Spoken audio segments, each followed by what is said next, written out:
Camminare conversando riguardo alle scritture,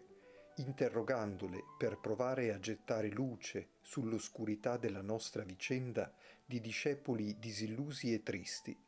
prepara la gioia di riconoscere in chi cammina accanto a noi la presenza vivente del risorto